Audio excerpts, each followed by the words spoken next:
Assalamualaikum warahmatullahi taala wabarakatuh. Apa khabar anda semua? Doa saya anda sihat walafiat. Hari ini saudara, hari Khamis, malam Jumaat. Dan sehingga saat ini saudara tinggal 9 hari je lagi saudara. Tinggal 9 hari lagi kita bakal menyambut kehadiran tahun baru 2004 saudara. Ya saudara. Tak sampai seminggu lebih ya. Seminggu 7 hari, lepas tu campur 2 hari lagi, maka hadirlah tahun 2004. Saudara Azrul Jalil, apa khabar? Saudara Azminuddin dari Bagan Datuk, Saudara Hani Abdullah, Saudara Zamri Alsi. Dan juga tinggal 81 hari lagi saudara untuk kita menanti kehadiran Fajar Ramadan. Waktu yang sama ya, Saudara Hani Abdullah, Zamari, Azali Kasim, Saudara Zack Peri-Peri dari Johor, Saudara Faizulah Awang dari Pulau Pinang, Saudara Yusof Awang dari Tanah Merah hadir tanpa jemu. Terima kasih. Kita juga Yang King Fazmin, Raja Kamal, Raja Faizan. Hari ini sudah pun menjangkau yang keberapa saudara? Hari yang ke-1368. Saudara, 1368 hari dah. Saudara, virus sebut masih lagi beredar di bumi kita ini. Ya Puan Mutasum, Saudara Muhammad Kapli, Saudara Richard Bakri, Saudara Salih Lembang. Jadi saya mengharapkan teman-teman jagalah kebersihan diri kita, jagalah kesihatan kita. Sebab bila musim hujan, bila musim banjir, ini virus sebut beredar begitu pantas. Ya, Saudara Yusof Mayu Biru dari Pulau Pinang, Marikan Khas Ketam, saudara. Itu juga Saudara Muhammad Asri dari Kuantan, Saudara Hani Abdullah, Mira Harun. Saudara, pesan saya lain tak ada, cuma satu saja. Iaitu jaga kebersihan diri kita, jaga keluarga kita, saudara. Baru sini Keringot, apa khabar orang Sarawak? Sarawak ni hujan juga. Sarawak ni ada juga COVID. Sekejap lagi saya bagi penjelasan ya Baru sini. Itu juga Saudara Syarani Salamah dari Syed Iskandar Perak. Saudara Puan Nurtisah Idris dari Kuala Kangso, Perak. Baik saudara, kita santuni dulu naluri kehidupan sebelum saya berbicara. Saudara, perlu saya jelaskan, saya bukannya da'i, jauh sekali sebagai ustaz yang bertauliah. Tak ada saudara. Cuma apa yang saya lakukan, saya dapat kiriman dari teman-teman yang sesuai, kita bacakanlah bersama untuk penghayatan kita. Sebenarnya saudara, tinggi atau rendahnya nilai hati ada ditegaskan oleh baginda Nabi Muhammad SAW dalam hadisnya yang bermaksud, sesungguhnya Allah tidak melihat rupa lahirmu, tetapi Allah melihat hati dan amalan. Oleh itu, saudara, dalam hidup kita ini, kita mestilah berusaha untuk mendapatkan hati emas. Itu yang paling penting, saudara. Kerana itulah qalbun salim, ataupun hati yang sejahtera. Hati emas itu, saudara, ditunjangi oleh tauhid yang kukuh dan dihiasi pula oleh sifat-sifat mahmudah. Insan yang memilikinya akan indah dan gagah mendepani apa juga cabaran dan masalah. Perjuangan untuk memiliki hati yang sejahtera perlu diutamakan, saudara. Inilah perjuangan yang menentukan sama ada kita bahagia ataupun sebaliknya di dunia ataupun di akhirat. Hidup di dunia ini saudara sebenarnya adalah medan ataupun gelanggang perjuangan untuk kita mendapatkan hati yang sebegitu. Ingat saudara, qalbun salim adalah KPI yang akan dinilai oleh Allah SWT di padang mahsyar nanti. Kerana Allah berfirman dalam Al-Quran mafhumnya, saudara, maksudnya hari yang tidak berguna lagi segala harta dan anak pinak kecuali mereka yang menghadap Allah dengan membawa hati yang sejahtera. Ini boleh kita baca terjemahannya daripada surah Asy-Syu'ara ayat yang ke-26. Kerana menurut para ulama, untuk selamat di akhirat, seorang hamba Allah mesti memiliki hati yang sejahtera sekalipun sedetik sebelum berpindah ke alam barzakh, sebelum seterusnya ke alam mahsyar. Jadi kalau sebelum kita tamatkan hidup kita ini, secara paling tidak walaupun sedetik, kita mesti mempunyai hati yang sejahtera, saudara. Kerana orang yang memiliki hati emas akan mendapat al-jannah al-ajilah, iaitu syurga yang disegerakan di dunia sebelum syurga yang hakiki dan abadi menanti di akhirat nanti. Kerana ulama sufi ada menyatakan sesiapa yang tidak merasai al-jannah al-ajilah di dunia, itu petanda dia sukar untuk mendapat syurga yang hakiki di akhirat nanti, saudara. Jadi apakah dimaksudkan dengan syurga yang disegerakan itu? Ia sebenarnya saudara adalah ketenangan jiwa. Jiwa yang tenang itulah syurga di dunia sini saudara. Orang yang tenang jiwanya akan merasa bahagia. Dengan ketenangan itulah mereka dapat menerima apa jua ujian daripada Allah. Sama ada berbentuk nikmat ataupun azab. Jika yang diberi gelap, mereka sabar. Jika yang dianugerah terang, mereka bersyukur. Jadi saudara, sabar dan bersyukurlah sentiasa. Jangan lupa saudara, besok hari Jumaat perbanyakkan sedekah.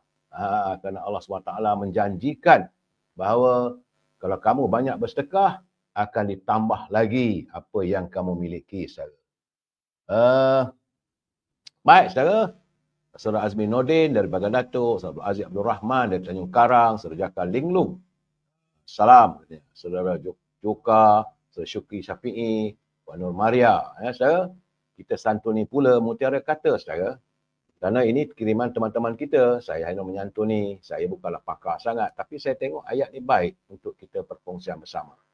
Hidup bukan tentang untuk mendapatkan apa yang kita inginkan, tetapi menghargai apa yang kita miliki dan sabar menanti apa yang akan menghampiri kita. Nikmat yang membahagiakan bukanlah hakiki, tapi mensyukuri semua yang ada itulah nikmat yang sebenar. Apa yang kita dapat itulah nikmat sebenar, saudara. Ingat, saudara, itu pesan-pesanan daripada Mutiara Kata yang sempat saya santuni.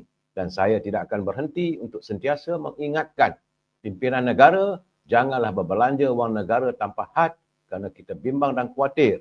Andainya wang negara dibelanjakan tanpa had, negara boleh muflis, saudara. Pada teman-teman yang menyunting semula live saya ini, suka saya ingatkan lagi, saya tidak marah, boleh anda sunting dan anda masukkan dalam mana-mana channel. Tetapi anda harus bertanggungjawab atas setiap suntingan yang anda lakukan. Kerana saya tidak mampu untuk memantau setiap suntingan anda. Nah, sebab itu saya katakan itu jadi tanggungjawab anda, bukan tanggungjawab saya. Ingat, saudara, ini adalah pencerahan politik dan sedikit informasi yang saya dapat, yang saya petik daripada media-media, sama ada media sosial ataupun media arus perdana, saudara. Bila saya memberi pencerahan, kita harus berpegang pada prinsip kita mesti bersetuju untuk tidak bersetuju. We must agree to disagree, itu prinsip kita, saudara. Kalau tak setuju, boleh santuni, asalkan anda menggunakan bahasa-bahasa yang baik, yang ada tata hormatnya, saudara, dan tidak bahasa-bahasa yang celupar. Ingat, saudara, kita adalah warga cinta damai yang menyantuni setiap persoalan secara harmonis. Ingat, saudara, ya? Terima kasih bagi teman-teman semua. Baik, saudara. Saya semalam ada menyiarkan satu lagu tapi tak habis. Jadi saya rasa elok kalau kita dengar lagu yang saya cukup menghayati lagu ini, saudara. Agak menarik. Saya minta agar kalau boleh admin tolong pasangkan balik lagu tu untuk kita hayati bersama sebelum saya memberi laporan kaji cuaca, saudara.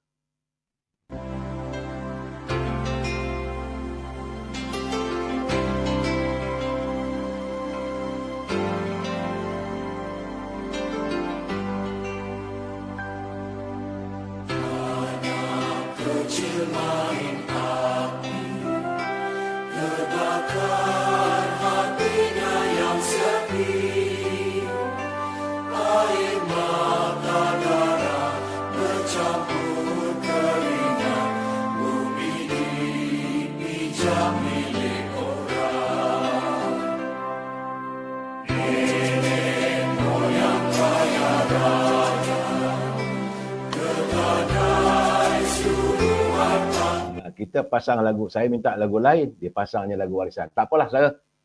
Mungkin besoklah saya akan cuba tengok. Besok tak boleh, saudara. Besok saya akan bersama dengan Ketua Penerangan UMNO Selangor, iaitu Dato' Zaidi. Itu selaku Ketua UMNO bahagian Bangi untuk membicarakan ke mana kita, saudara, cabaran-cabaran yang kita hadapi. Jadi minta soal lagu tu saya minta maaf lah, saudara. Tak ada kesempatan untuk saya mainkan, mungkin hari Ahad atau hari Isnin lagi, saudara. Sebab hari Sabtu malam Minggu saya mengundang Susah Perhubungan UMNO Negeri Johor. Saudara Yang Berhormat Senator Dato' Halim Sulaiman, saudara. Jadi kita nak dengar lagu balik tu mungkinlah hari Ahad atau hari Isnin. Saya suka lagu tu, saudara. Tapi nak buat macam mana, admin kita dah salah tekan. Saya tengok yang keluar lagu warisan. Lagu warisan tu semua orang tahu lagunya. Tapi yang saya suka lagu tu adalah tentang perahu bangsaku, saudara. Agak terkesan saya bila mendengarnya. Baik, saudara. Saudara Azizul Mak Yusof, apa khabar? Salam Madani dari Bangsa. Cik Awang, salam perpaduan dari Ismail. Puan Rubiah Husin, salam untuk semua. Itu juga Puan Halimah Ismail dari Singapura. Apa khabar Singapura? Hati-hati sebab kabarnya COVID meningkat lagi di Singapura. Saudara Hashim Atan, selamat malam. Baik, saudara. Azminuddin, Bagan Datuk, cuaca buruk katanya. Live sangkut-sangkut, line dah putus, sabar-sabarlah saudara. Bila hujan selalunya, begitulah internet kita masih lagi belum dalam keadaan yang jalur lebarnya betul-betul lebar. Saudara Azminuddin, bersabar. Itu juga saudara Muhammad Razi Muhammad. Salam dari Somban Ade. Terima kasih saudara. Jangan lupa like, share dan subscribe. Sebab untuk TikTok memang saya telah pun saat ini selama seminggu tidak boleh bersiaran. Macam mana saudara? Baik saudara, saya memberi laporan tentang kaji cuaca saudara. Kerana saya mendapat laporan daripada Jabatan Kaji Cuaca yang mengatakan bahawa ribut petir, hujan lebat dan angin kencang yang melanda negeri Perak, itu di Manjung, di Perak Tengah, di Kampar, Bagan Datuk, Ilir Perak, Batang Padang dan Mualim. Saudara, sementara itu di Pahang itu di Raub, di Selangor lah Sabak Bernam, Kuala Selangor, Hulu Selangor, Kelang, Gombak, Petaling dan Hulu Langat. Itu juga di wilayah Kesultanan Kuala Lumpur, di Sarawak kawasan Kuching, di Bintulu, Tatau dan Bintulu serta Limbang. Sementara di Sabah kawasan pedalaman Sipitang, Tenom, Kuala Penyu, Beaufort dan Tambunan. Itu juga di Pantai Barat, Sandakan itu di Tonggol, di Kenambatangan dan Sandakan serta Kudat. Wilayah Persekutuan juga tidak terkecuali. Jadi berhati-hati teman, bila ada hujan, kerana waktu ini katanya angin kencang, hujan lebat dan ribut petir. Sabarlah kita menghadapi musibah ini saudara. Ya, saudara Maruzik Yasid, saudara Jaka Linglung, cuaca buruk. Lain selalu sangkut. Betul saudara, harap bersabar. Puan Halimah Ismail, terima kasih peringatan untuk orang Singapura saudara. Baik saudara. Setakat ni walaupun hujan dah turun apa semua, tapi saya mendapat laporan bahawa keadaan banjir di Selangor dan Sabah nampaknya pulih sepenuhnya awal pagi tadi.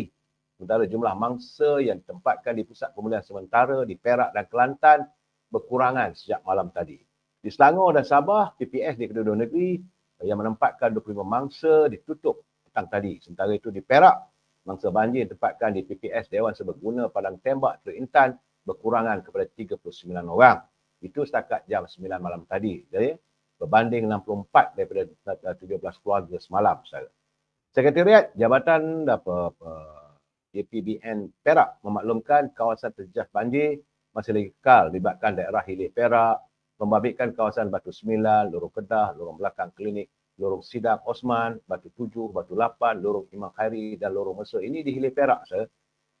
Sebab itu di Bagan Datuk pun memanglah hujan lebat lah sekarang ni. Di Kelantan, saudara, jumlah mangsa banjir termenung. Ini masalahnya, saudara. Di Jajahan Pasir Mas, juga malam tadi berkurangan kepada 3,109 orang. Artinya, saudara, masih ada 3,109 orang yang berada di pusat pembinaan sementara kerana adanya banjir termenung. Saudara, kesemua mangsa ditempatkan di PPS, Sekolah Kebangsaan Gual Tinggi, Sekolah Gual Tok De, Sekolah Menengah Kebangsaan Gual Priuk. Saudara, itu keadaan yang dapat saya laporkan. Jadi teman-teman yang berada di pusat pemindahan sementara itu bertabahlah. Nak buat macam mana? Walaupun hujan dah berhenti, ada yang masih ada, kalau berhenti pun air masih bertakung. Itu sudah dipanggil banjir termenung. Maka termenunglah kita saudara. Baik. Besok jangan berhati-hati saudara sebab gelombang ketiga banjir di Terengganu dijangkakan berlaku gelombang ketiga saudara. Berhati-hati juga warga di Terengganu. Saudara. Bagi negeri Sarawak, ini yang saya katakan tadi bahawa pihak Kementerian Kesihatan telah pun dapat mengesan bahawa subvarian Omicron COVID-19 telah pun dikesan di beberapa bahagian di Sarawak. Saudara.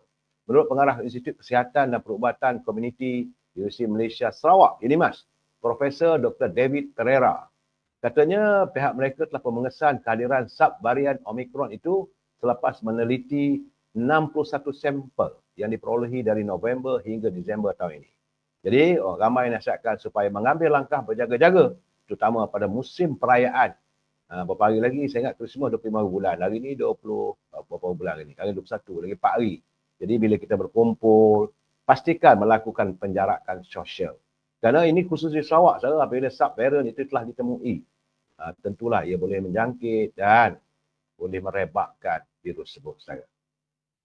Cuma saya agak terkesan walaupun berada di Tanah Suci Mekah. Yang Berhormat Datuk Seri Zahid Hamidi selaku Presiden UMNO dan juga selaku Menteri di Kemajuan Desa dan Wilayah menyatakan, dia hantar kiriman pada saya. Perlu saya nyatakan pada anda bahawa kerajaan Malaysia melalui kementerian ini dipacu oleh beliau, iaitu Kementerian Kemajuan Desa dan Wilayah, telah pun memperuntukkan sejumlah 255 juta ringgit bagi membantu pekebun kecil getah di seluruh negara yang terkesan akibat musim tengkujuh. Saudara, memanglah bila berlaku musim tengkujuh, tak boleh nak turun, tak boleh nak memotong getah. Sejumlah 311,596 permohonan telah diterima, katanya. Dan sasaran penerima ditetapkan adalah 318,750 orang, saudara. Dan pihak berkuasa Kemajuan Pekebun Kecil Perubatan Getah, itu RISDA, telah menerima sejumlah 230,735 permohonan. Jadi bagi fasa pertama, menurut Datuk Seri Zahid Hamidi, walaupun di Mekah, beliau mengikuti perkembangan ini, katanya penyaluran bantuan setakat untuk ketiga agensi telah pun mencapai prestasi bayaran sejumlah RM140,829,600. Di mana pekebun kecil dan penuri getah RISDA 76,140,000, manakala LIGS 55 juta dan Felda sejumlah 9,427. Begitulah cara prihatinnya kerajaan terhadap untung nasib rakyatnya.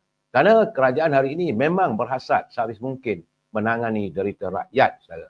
Dan kabarnya secara totalnya setiap pekebun getah itu akan mendapat sekitar RM800 bantuan untuk musim tengkujuh ini. Bersyukurlah. Memanglah tak banyak, tapi bagi satu orang yang dapat 800, tak banyak, saudara. Tapi bila dihitung semua sampai berapa ratus juta tadi, sejumlahnya sampai 255 juta. Saya kadang-kadang bila kawan-kawan bertanya dengan saya, sikitlah, dia kata, memang sikit bagi kalau kita carry kita sendiri. Tapi untuk keseluruhannya, beratus juta. Itu gambarannya. Dan kita berdoalah agar pihak kerajaan dapat memperolehi pendapatan yang lebih untuk diagihkan semula pada rakyat. Dari rakyat untuk rakyat. Bagaimanapun, saya ucapkan terima kasih kepada Presiden UMNO, Datuk Zahid, yang sentiasa menghantar kiriman pada saya, memberitahu perkembangan kementeriannya. Walaupun beliau masih lagi dalam percutian, mengerjakan ibadah umrah, beliau tidak henti-henti menghantar kiriman dan memantau pertama sekali tentang NADMA, tentang keburukan banjir, begitu juga nasib pekebun getah, nasib warga yang berada di luar bandar, yang saya masih ingat lagi hasrat Yang Amat Berhormat Datuk Seri Anwar Ibrahim mahu menangani miskin tegar sifat. Datuk Seri Anwar Ibrahim dah mengulangi beberapa kali, dia kata dia tak mahu lagi mendengar adanya warga kita yang menjadi miskin tegar pada penghujung bulan ni. 3 hari saya lagi. So, terima kasih Datuk Seri Presiden. Semoga anda mencapai umrah yang mabrur, saudara. Baik, saudara. Itu tentang kehidupan rakyat. Masih lagi dalam kehidupan rakyat, saudara. Ini tentang bekalan gula. Akhirnya sekarang kita sudah pun menghampiri ada pula lagi masalah bekalan gula. Saya akan menyuarakan masalah rakyat, saudara. Sebab itu kerajaan sedang membuat penilaian. Katanya pada 1 Januari nanti, dari hari ini berapa bulan? Hari ini 21, mana 9 hari lagi. Kerajaan akan membuat penilaian bagi menentukan tindakan selanjutnya berhubung tentang ketidaktentuan bekalan dan harga gula. Demikian menurut Menteri Perdagangan Dalam Negeri dan Kos Sara Hidup, Datuk Armizan Muhammad Ali. Katanya langkah-langkah segera akan dilakukan. Jadi penyelesaian jangka panjang perlu diambil.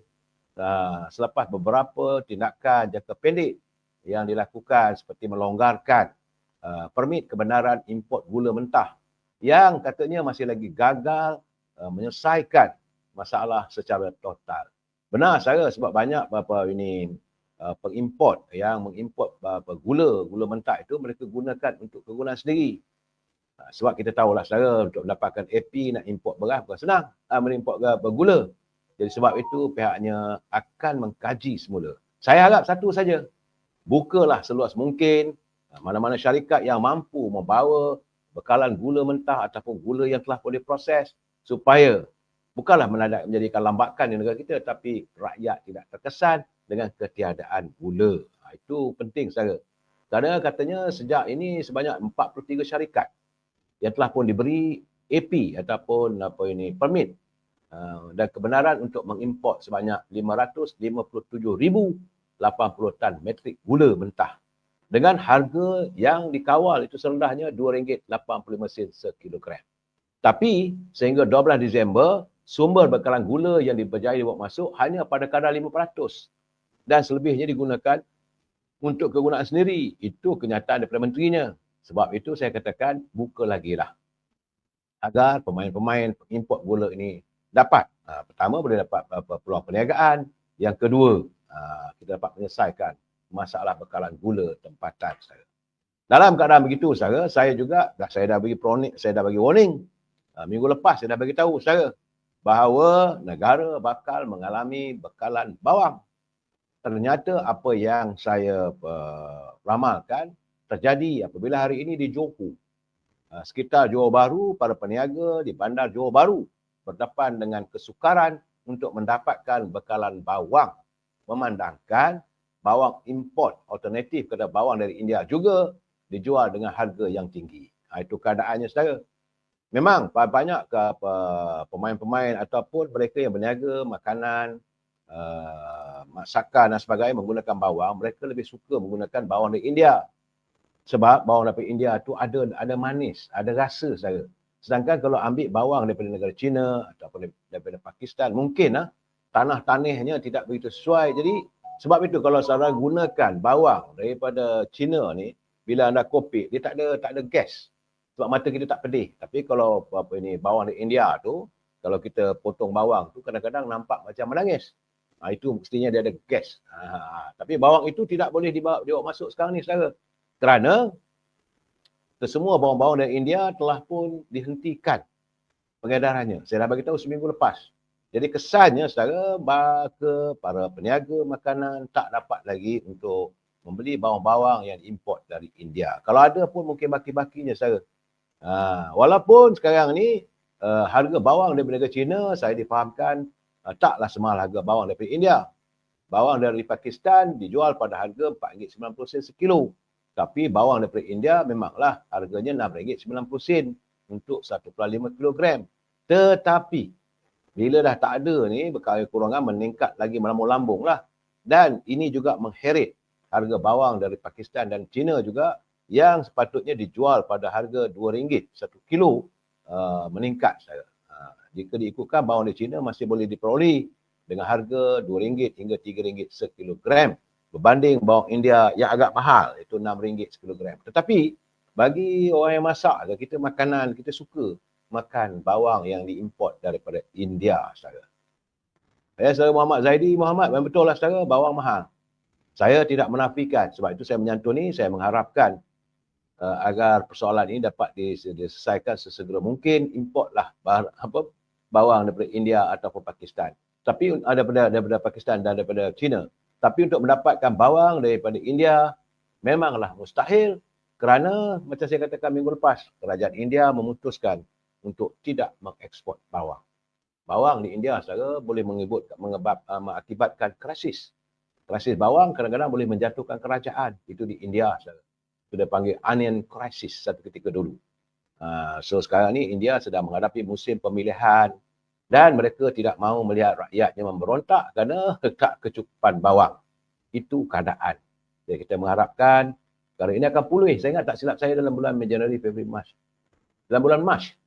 Bulan Mac nanti, itu pun belum tahu lagi. Kalau kerajaan India meluluskan untuk dieksport, maka dapatlah balik kita menikmati makanan yang dimasak menggunakan bawang daripada India. Sementara itu saya untuk saya ucapkan terima kasihlah pada Menteri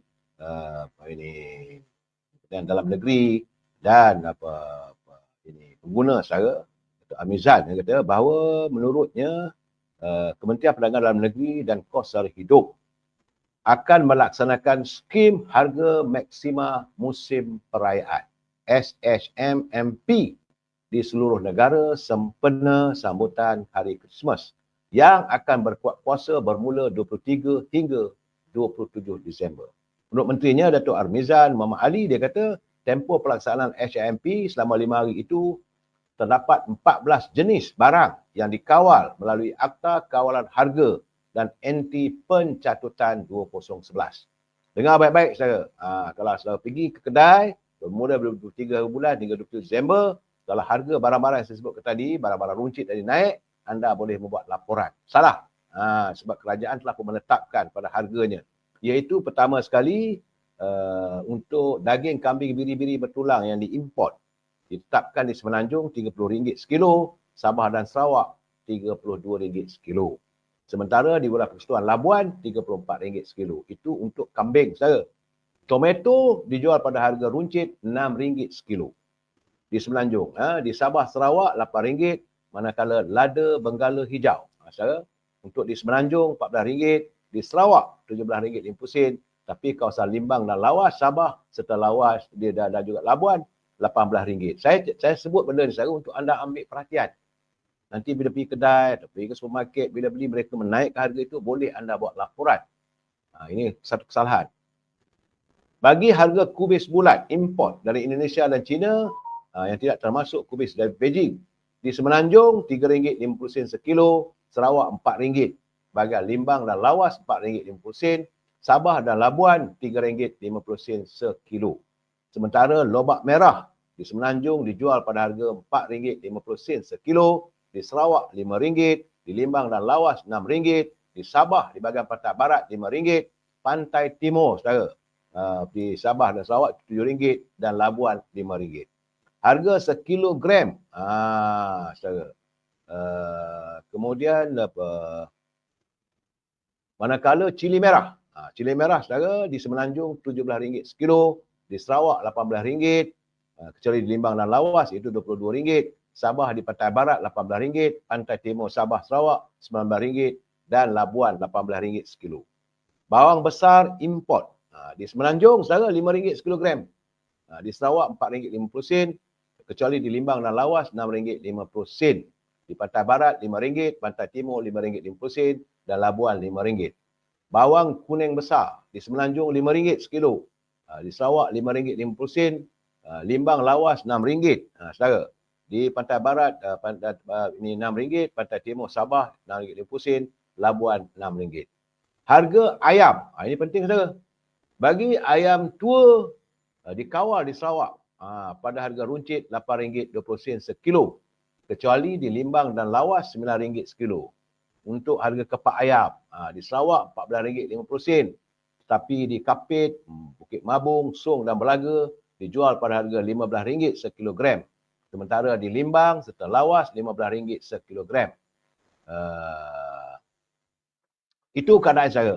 Jadi saya dah sebut beberapa ni barangan tadi. Kalau anda pergi ke pasar, kalau penjual di pasar itu menaikkan harga, bolehlah membuat laporan. Sebab ini barang kawalan sempena perayaan Hari Krismas.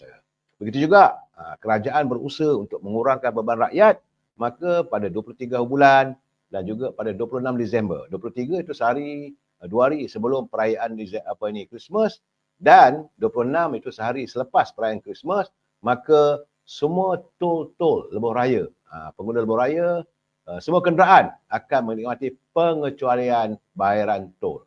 Kena faham saudara ya, macam jangan jadi macam dulu. Bila kerajaan kata 23, 26, mereka ingatkan dari 23 hingga 26. Tidak. Kali ini 23 bulan. Pada hari sebut, daripada pagi sampailah ke malam, tol itu percuma. Tapi 24, 25, tol dikenakan baliklah saudara. Dan 26 bulan Disember, tol itu diberi percuma. Ini adalah untuk meringankan beban saudara. Terlebih-lebih lagi untuk mereka yang nak balik kampung, cuti panjang dan sebagainya. Ini adalah usaha kerajaan Madani untuk mengurangkan beban rakyat. Dalam pada begitu, saya hari ini seronok juga, sebab saya mendapat berita bagaimana seorang penyimpan, dia simpan wang dalam Bank Simpanan Nasional, 33 tahun dulu, dia beli premium SSP. Hari ini dia diisytiharkan sebagai jutawan apabila simpanannya, CJ simpanan premiumnya, yang bernilai RM100 tetapi telah pun memenangi cabutan sejumlah RM1 juta. Sebab itu saya kata saudara, apa yang diusahakan oleh kerajaan, kita kena faham, kita kena tunggu dan sabar. Alhamdulillah, saudara. Saudara Zaini Din berusia 66 tahun. Beliau merupakan pesara kastam. Tinggal di Kepala Batas, diumumkan sebagai pemenang cabutan jutawan BSN SSFP yang ke-94. Artinya dah 94 kali lah jutawan dilahirkan oleh Bank Simpanan Nasional, saudara. Beliau mendapat RM1 juta. Dia kata dia simpan pada tahun 1990 dengan harga RM1 je. Jadi kalau anda punya SSP, sijil simpanan premium Bank Simpanan Nasional, jangan tukar. Simpan, biarlah kalau beli RM1. Kalau tukar pun buat apa pun, dapat banyak mana pun. Mana tahu rezeki mendatang boleh jadi jutawan. Tahniah Saudara Din atas perolehan tersebut. Baik, saudara, hari ini saya nak ucapkan tahniah dan syabas Betty. Syabas kepada Kementerian Dalam Negeri kerana sejumlah 1,000 anggota dan pegawai polis dari pasukan gerak khas dikerahkan untuk menggempur mini Dhaka di Jalan Silang di Kuala Lumpur pagi tadi, saya. Bermula jam 11 pagi, seramai 1,000 orang anggota daripada pasukan gerak am turun untuk memberkas semua pendatang-pendatang yang datang daripada luar negeri yang kadang-kadang mereka dah besar kepala, saya. Konon-konon mereka tu seolah mereka warga tempatan. Kita dah bercakap saban malam. Saya ucapkan syabas pada Datuk Seri Saifuddin Nasution, Datuk Seri Samsul Nasarah dan juga pihak berkuasa, terutama Ketua Polis Negara, Timbalan Ketua Polis Negara Datuk Seri Ayub dan seluruh pasukan penguasa. Hari ini mereka turun untuk memberkas sejumlah 500 orang. Saya mendapat laporan bagaimana Sinar Harian juga membuat tinjauan mendapati pasukan keselamatan lengkap bersenjata dan peralatan khas mula memecah masuk ke setiap premis yang membabitkan 4 blok di Jalan Silang di Kuala Lumpur. Ini sebenarnya merupakan tempat pusat kebanjiran pendatang-pendatang tanpa izin yang mereka berniaga, mereka tinggal situ seolah-olah mereka merasakan inilah negara mereka. Sedangkan masuk ke negara kita ini tanpa permit dan sebagainya. Saya mengharapkan jangan berhenti, teruskanlah. Banyak di kawasan, kalau boleh gempurlah juga di Silayang. Pasal baru Silayang kita punya. Begitu juga Bukit Malut dan juga di Seremban serta di Johor Bahru.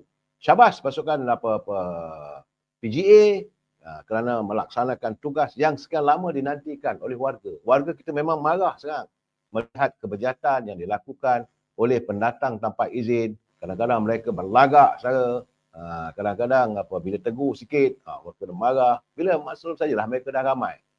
Dan sekali lagi saya ucapkan syabas pada Datuk Seri Saifuddin Nasution yang menjadi Menteri Keselamatan Dalam Negeri. Baik, kita masuk dalam khabar dari Gaza.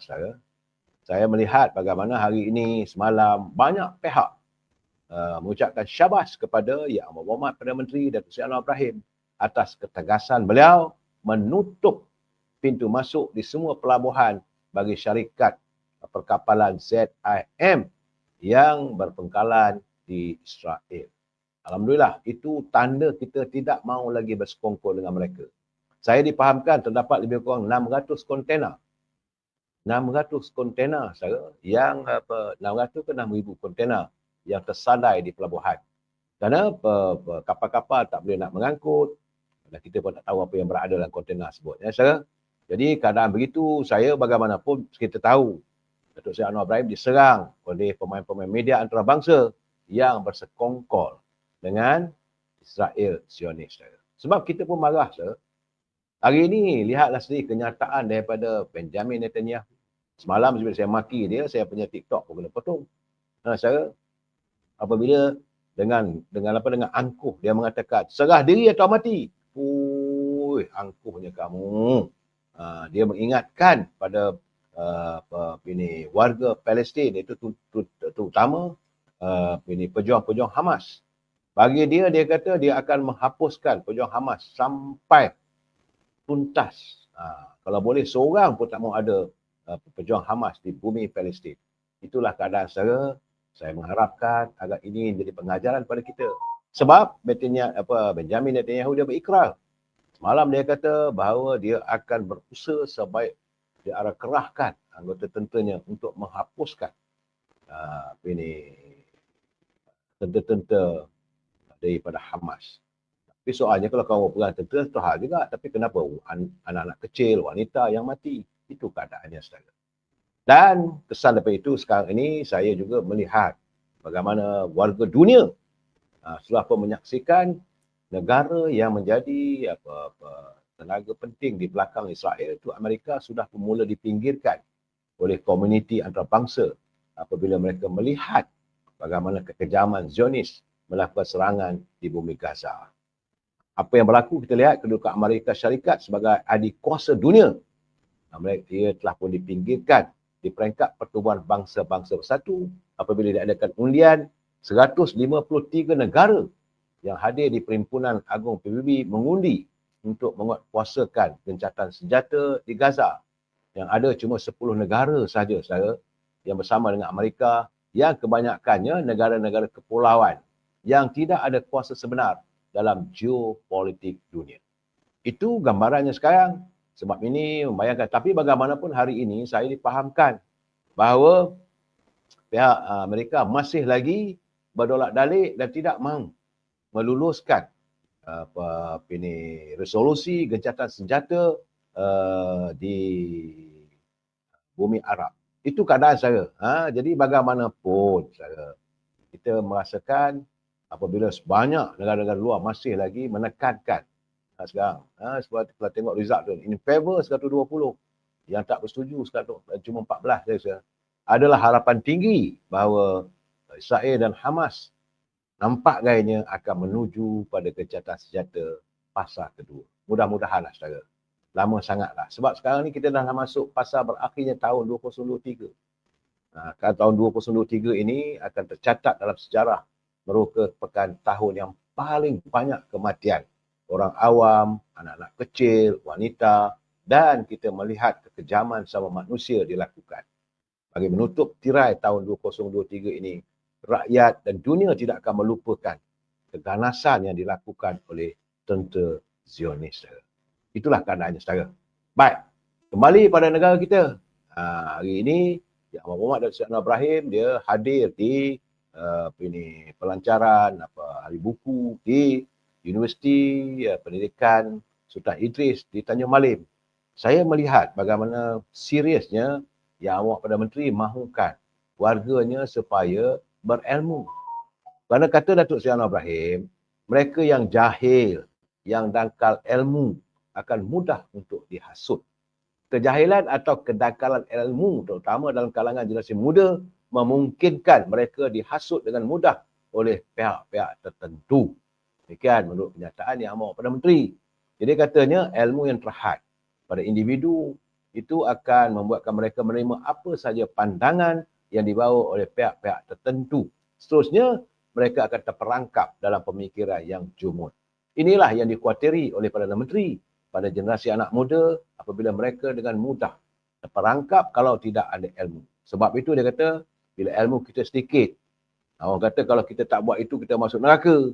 Kita pun tanya betul ke?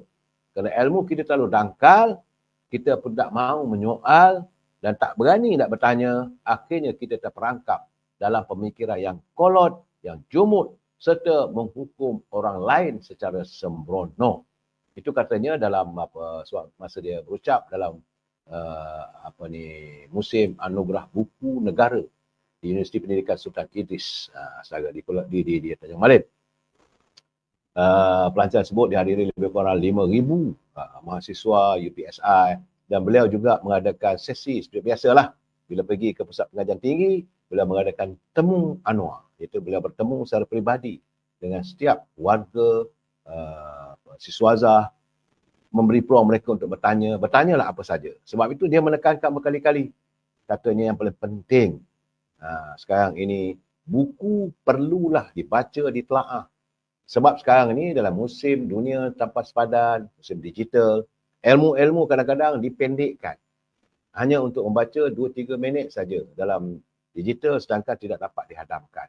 Sebab itu beliau mahukan setiap pelajar-pelajar, setiap siswazah mesti memahami dan mempertingkatkan ilmu pengetahuan sedalam mungkin agar kehidupan mereka tidak mudah dicaturkan oleh orang lain. Saudara? Salih-salih Sungai Buloh jangan biar. Apa tu jangan biar tu? Tadi pasal ni di Jalan Silang tadi. Betul, salih kita tak mau tengok. Saya haraplah agar yang berhormat Menteri Dalam Negeri dapat melaksanakan secara tuntas di Sungai Buloh katanya. Begitu juga pendatang India pun ramai. Kasih angkut, kata Saudara Kamarudin Idan. Bila datang angkut mereka, hantar baliklah ke negeri masing-masing.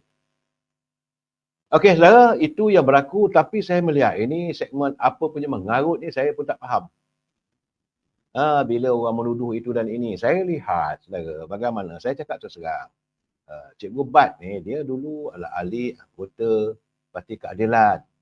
Sekarang ni tiba-tiba nampak serangannya yang terbaru bila dia mengatakan bahawa Nek Nazmi, saudara, selaku Menteri Sumber Asli dan Kelestarian Alam. Sebab semalam dia buat laporan polis, Cikgu Bat mengatakan adanya elemen korupsi. Jadi saya merasakan, sekali lagi saya nasihatkan, kalau boleh, kalau ada perdamaian, berdamailah. Sudah-sudahlah kita. Ini sampai ke peringkat apabila Nek Nazmi mengatakan bahawa dia sedang menimbangkan untuk mengambil tindakan undang-undang. Satu kes lagi. Jadi apakah nanti mahkamah kita ini penuh dengan tindakan undang-undang? Pembicaraannya berlarutan setahun, 2 tahun, 3 tahun. Macam mana kita hidup must be move on. Saya bila tengok begitu, saya geleng kepala lah. Memanglah saya bahawa dalam isu Tebatan Banjir, kata Cikgu Bat bahawa adanya nilai kontrak sampai 16 bilion. Berbilion-bilion lah saya. Saya pun tak dapat nak menghayati sepenuhnya. Tapi kata Nek Nazmi, jumlah sebut belum ada pembayaran. Malahan jumlahnya bukan tinggi, dikurangkan. So, saya katakan dia antara Cikgu Bat dengan Nek Nazmi dia dulu dalam satu pasukan. Apalah salahnya cari jalan perdamaian. Cukup-cukuplah kita berbalas. Sekarang ni kita menghadapi banyak serangan dari luar. Saya agak-agak bersimpati dengan teman-teman. Mereka sebagai pejuang tak ada masalah. Saya juga adalah pejuang. Tetapi bagi saya, kalau boleh, sesuatu yang bersikap peribadi itu kita ketepikan. Kalau boleh ada perdamaian, kita damaikan. Sebab masa untuk Melayu bertelagah sama sendiri, saya rasa membuatkan kita ni, kita semakin kurang kuasa. Sebab ekonomi negara perlu dipacu secepat mungkin. Ramainya warga kita yang terkesan, saya itu yang saya kesalkan. Itu keadaannya, saya haraplah. Tapi sama menyaman terpulanglah. Saya tahu Nek Nazmi ni dia bukanlah orang yang mudah ambil tindakan. Dan saya tahu juga Cikgu Bat ni pun dengan Nek Nazmi bukanlah pembalah tertentu. Sangat saya dulu pun Cikgu Mat adalah juga menjadi ahli daripada Parti Keadilan.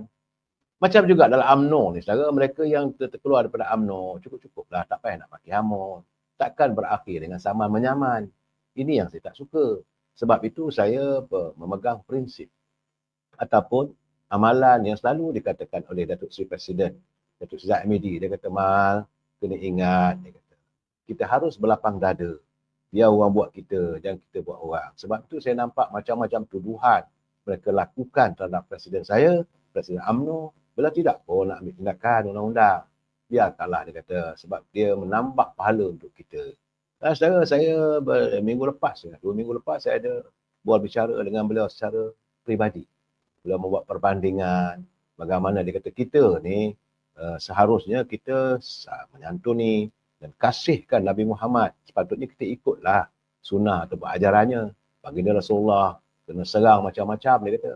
Lihatlah perjalanan daripada dalam peristiwa hijrah daripada Mekah ke Madinah, begitu jauh. Malahan bila serang ada pertempuran patah gigi. Tapi baginda Rasulullah masih lagi bersikap damai. Jadi dia mengharapkan agar perbalahan sama kita elakkan berterusan, saudara. Bagaimanapun, saudara, saya melihat ini kenyataan yang ini perlu kita tangani.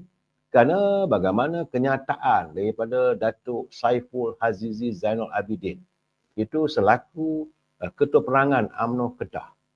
Katanya bahawa tindakan DAP yang berulang kali membangkitkan isu sensitif dibimbangi boleh meretakkan kerajaan perpaduan katanya. Jadi menurut saudara Datuk Syaiful Azizi, beliau mengharapkan agar pimpinan DAP segera berubah. Tak payah lagi menyakiti warga bangsa kita. Sebab itu katanya saya harap pimpinan tertinggi DAP kawallah tindakan pemimpin mereka. Jangan bawa perkara yang tidak memberi kebaikan kepada negara. Mereka juga seharusnya bersikap jangan terlalu ekstrim. Saya bersetuju dengan pandangan Ketua Perangan Kedah ini saya. Tapi tahulah bila masanya saya boleh dapat mengundang beliau. Sebab beliau menzahirkan pandangan. Kita dalam pasukan tak sepatutnya pimpinan DAP. Tapi kita tahu juga secara memang dalam DAP sekarang ni ada dua kumpulan. Satu kumpulan yang pro Anthony Loke, satu lagi kumpulan yang pro pada yang dulu-dulu. Sedangkan DAP kalau saya lihat mereka sudah pun akur untuk bersama-sama dengan UMNO. Lihatlah gambar bagaimana DAP pegang bendera UMNO. Tapi kita tak ada pun pegang bendera DAP macam mana orang lain. Saya malas nak tunjuk saudara. Tapi itu realitinya saudara. Cuma saudara, saya mengharapkan saudara Anthony Loke dapat menasihatkan orang macam Kit Siang. Sudah-sudahlah, dia pun dah tak dalam politik dah. Begitu juga Tan Kok Wei. Itu ahli parlimen ceras. Cukup-cukuplah kita berbalah saudara.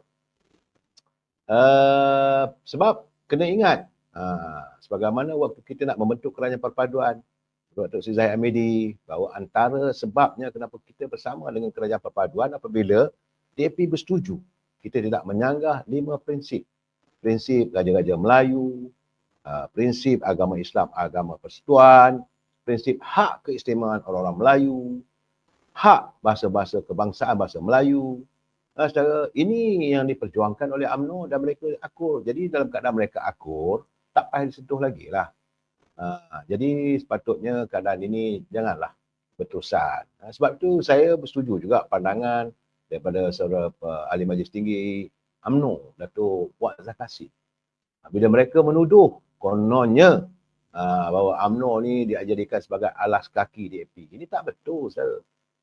Sebab itu katanya Ahli Majlis Tinggi UMNO, Datuk Wak Zakasi kata tuduhan oleh Ketua Pemuda PAS Afnan Hamimi itu adalah cubaan untuk memecah belahkan hubungan antara parti UMNO dengan DAP. Itu matlamat mereka. Sebab itu kita mengingatkan pimpinan DAP, kendurkan.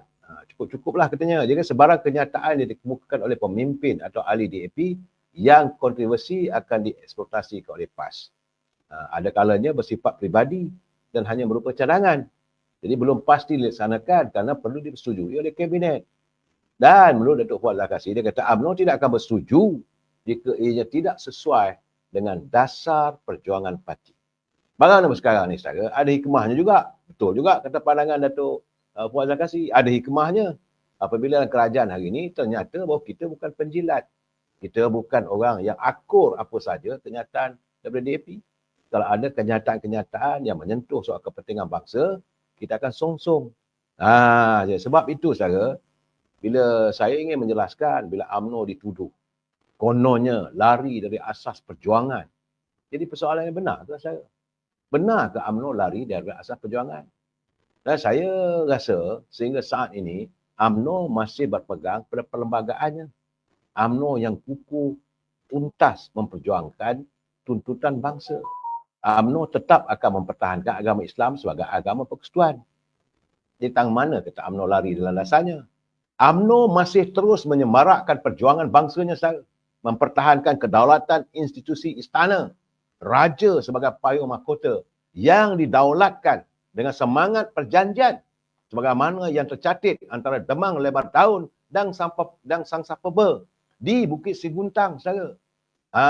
Dalam perjanjian itu menyebut bahawa rakyat tidak boleh meneraka dan raja juga tidak boleh memalukan rakyat. Andainya perjanjian itu diingkari, maka akan diterbalikkan oleh sang dewata, bumbung ke bawah dan tiang ke atas. Saya kena bacalah apa yang berlaku dalam Sulalatul Salatin, buku. Yang ini juga kadang-kadang orang kita ni tak nak baca. Ini perjanjian antara kita dengan raja. Sebab itu orang Melayu tak boleh meneraka. Dan UMNO tidak akan meneraka. Sebab itu UMNO akan mempertahankan institusi Raja-Raja Melayu. Jadi tang mana silapnya kita? Tang mana mengatakan UMNO lari daripada landasannya? Ini perlu dibaca oleh setiap warga kita. Kita akan menjunjung kasih kerana payung payung mahkota kita. Begitu juga secara tentang legislasi kesejahteraan rakyat. Kita berpegang pada prinsip 5 rukun negara yang kita meluhurkan perlembagaan. Kita mendaulatkan undang-undang. Dan kita akhiri ungkapan prinsip rukun negara kita itu saudara dengan kesopanan dan kesusilaan. Dia saudara dalam keadaan begini saudara, warga desa, tentunya orang Melayu saudara, ataupun warga kota yang semakin luntur atas perjuangannya, kesan mereka menjadi warga warga kosmopolitan. Kita harus menyantuni warga bangsa Melayu yang telah berubah budayanya apabila menjadi warga kosmopolitan. Tinggal dalam kurungan yang selalu disebutkan sebagai gated society. Kadang-kadang mereka sudah tidak ada lagi bertegur sapa, tidak lagi berbicara macam di kampung, boleh berbicara dengan secangkir kopi. Tak adalah sekarang ni kerana kesibukan yang terlampau. Namun kesetiaan kita pada raja-raja Melayu, payung mahkota kita ni tetap kita akan pertahankan. Secara ini sebab itu saya katakan di mana letaknya UMNO itu lari daripada asas perjuangan. Secara kedaulatan bangsa dan negara masih kekal di setiap sanubari warganya. Jadi di mana kenyataan itu benar bahawa UMNO kononnya sudah lari dari landasan perjuangannya? Tang mana? Tapi bagi saya, apa yang pasti, mereka yang tidak lagi berada dalam saf kepimpinan ataupun hierarki sebagai keahlian mereka sebagai ahli UMNO, yang mereka semakin luntur atas perjuangan bangsanya, mereka sudah pun mengamalkan budaya politik the end justify the mean. Atau matlamat menghalalkan cara untuk mengamalkan budaya pecah dan perintah. Kadang-kadang begini saya, kalau mereka mengatakan bahawa UMNO lari dari perjuangan, kita cuma nak tanyalah, apakah PAS masih mengekalkan perjuangannya sejak ia diasaskan? Teringat saya, PAS dilahirkan pada tahun 1955 oleh Allahyarham Datuk Fuad. Tapi apakah mereka masih kekal dengan perjuangan? Saya nampak dah lari banyak. Saya dulu berada dalam parti perikatan, dalam Barisan Nasional, keluar masuk. Jadi kita tidak menyantuni parti daripada DAP secara solo, tidak. Kita menyantuni mereka dalam perpaduan, dalam ukhuwah kebersamaan, bukan sebagai individu. Itu kena jelas. Sebab memang kita dulu pun UMNO Barisan Nasional bersama-sama dengan kita ada MCA, MIC. Pakatan Harapan mereka ada parti DAP.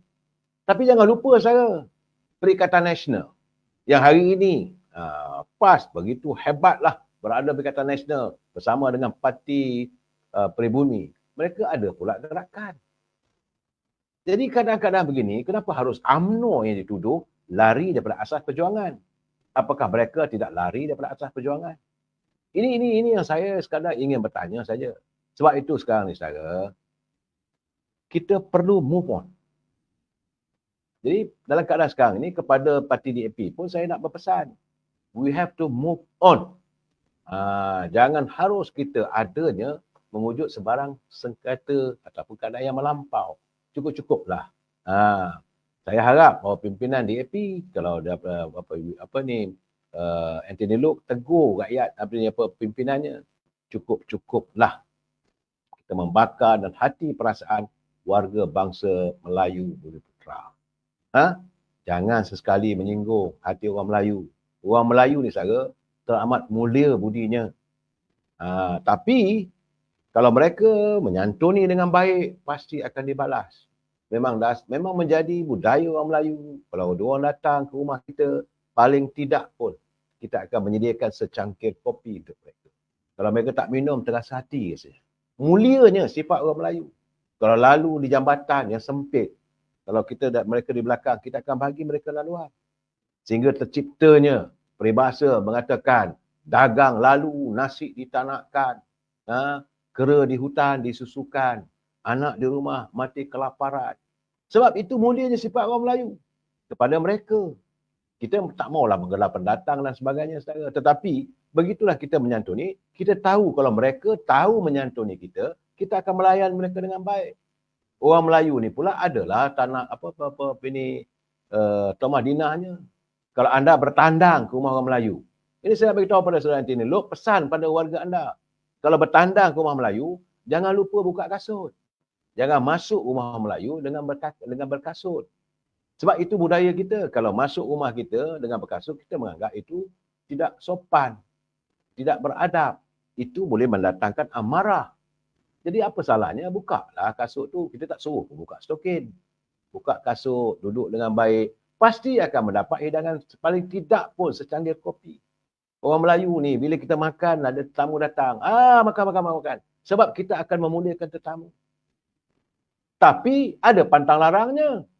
Orang Melayu tak boleh pegang kepalanya. Jadi jangan sesekali menyentuh kepala orang Melayu. Kepala orang Melayu tentulah baginda sultannya. Jangan disentuh. Kedaulatan Raja-Raja Melayu. Itu paling pantang orang Melayu. Begitu juga dengan negaranya, rumahnya. Perlu anda hormati. Jangan berkasut. Dan jangan masuk bilik tidurnya. Pantang orang Melayu. Jadi kena ingat benda-benda begini. Ini yang telah pun terukir dalam perlembagaan. Dan yang saya katakan tadi tu, bila jangan berkasut tu, kena ingat kemuliaan orang Melayu agama Islam. Jangan kita sentuh. Dan paling penting, bila bertandang ke rumah orang Melayu ni, ingatlah ini rumah Melayu. Bukan di London, bukan di Amerika, bukan di Afrika. Ini rumah orang Melayu ni ada caranya. Duduk dengan baik. Kalau ada kursi, duduk atas kursi. Jangan tu ke dapur, duduk selongkar, masak apa. Wah, itu orang kata kurang adab lah tu. Jadi kalau anda pandai, tahu menyantui orang Melayu cepat bergalah. Sebab itu, soal masalah kek ekonomi negara kita ni, anda jadi toke besar, orang Melayu tak marah. Saya berkali-kali saya katakan, dalam masyarakat Melayu, katalah dalam satu kampung tu ada 500 ada orang Melayu. Ada seorang saja warga bukan Melayu. Warga Cina misalnya, dia duduk dalam kampung tu. Orang Melayu, mereka akan aman. Tidak akan diganggu. Malah dipanggil sebagai tokeh. Penghormatan, apa khabar tokeh? Tapi dalam masyarakat orang bukan Melayu, sukar untuk warga Melayu nak duduk tinggal di situ. Sukar. Kalau ada perkampungan tu, kampung baru lah saya. Orang Melayu nak masuk, nak buat apa ini, kependudukan, nak tinggal situ, tak mampu. Sebab orang Melayu tak ada kesesuaian. Jadi kepada, ini saya tertutup juga saya, kepada pemimpin-pemimpin Kolej Tengku Abdul Rahman di kawasan dengan Wadiven Camp tu saudara, Jalan Kelang Lama, Jalan Ulu Kelang tu. Hati-hatilah, hormatilah. Carilah jalan penyelesaian. Jangan dengan angkuh nanti anda mengundang masalah. Orang Melayu ni kalau bertandang ke rumah dia, datang dengan baik, tak ada masalah. Bincang. Orang Melayu ni kalah kalau anda berbincang dengan mereka. Tapi, jangan sesekali nak tunjuk sikap anda. Sebab berkali-kali saya katakan, orang Melayu ni ada dua je perkataan. Pertama, latah. Yang kedua, amok. Kalau mereka dah rasa geli-geli, mereka latah. Kena pula ada orang mencucuk. Dalam tengah duduk, orang cucuk pinggang dia. Bila dia melatah, dia tidak tahu apa dia buat. Di luar pemikirannya.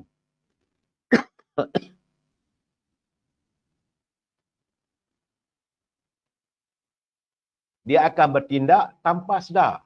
Sebab itu orang latah ni saudara, kalau ada pisau lah dia tikam. Itu bahaya saudara, orang latah ni. Jangan ada orang menyucuk.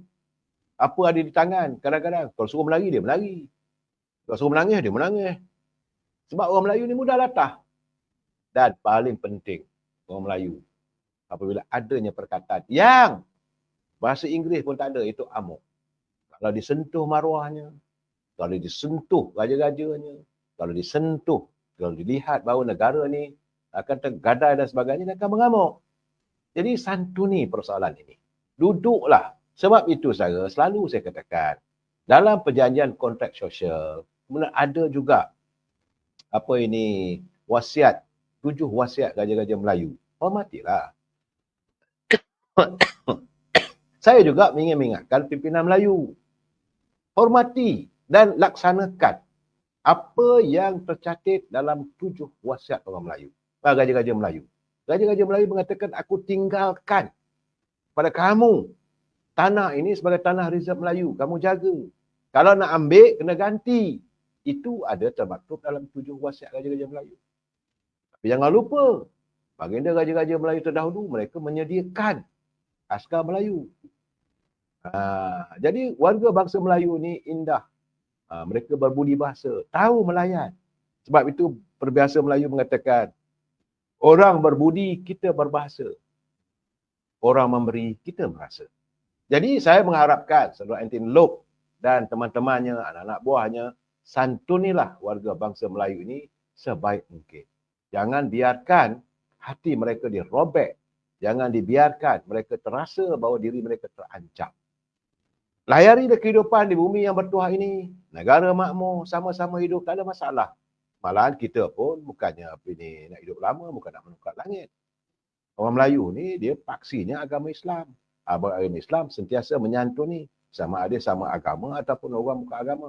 Asalkan tidak ada. Saudara anak-anak, dia kena salam madani. Asalkan mereka tahu menghormati. Ingat, Melayu tetap dengan dunia Melayunya. Dan Melayu jangan sesekali ada unsur-unsur yang mau merobek hati dan perasaan. Secara besok kita akan berbicara bersama dengan Dato' Zaidi. Saya mengharapkan ada sesuatu yang akan diulas oleh beliau selaku Ketua Perhubungan UMNO Selangor. Kemudian malam berikutnya iaitu saudara Dato' Muzaffar, Saudara Gulam Muzaffar, Ketua UMNO Bahagian Batu yang juga sebagai Ketua Penerangan UMNO Wilayah bersama-sama dengan Susah Agung, Susah Perhubungan UMNO Negeri Johor yang berhormat Senator Dato' Abdul Halim Sulaiman. Kita jumpa lagi besok saya. Wabillahi taufiq wa hidayah. Assalamualaikum warahmatullahi taala wabarakatuh. Selamat malam. Pastikan kita berada di tika sembahyang sebentar lagi. Lakukan tahajud. Besok malam ini malam Jumaat saya. Besok sama-sama kita ke masjid. Dan di kawasan masjid saya akan hadir Yang Amat Berhormat Datuk Seri Anwar Ibrahim yang akan solat berjemaah di masjid di kawasan Kariah saya. Jumpa lagi. Terima kasih.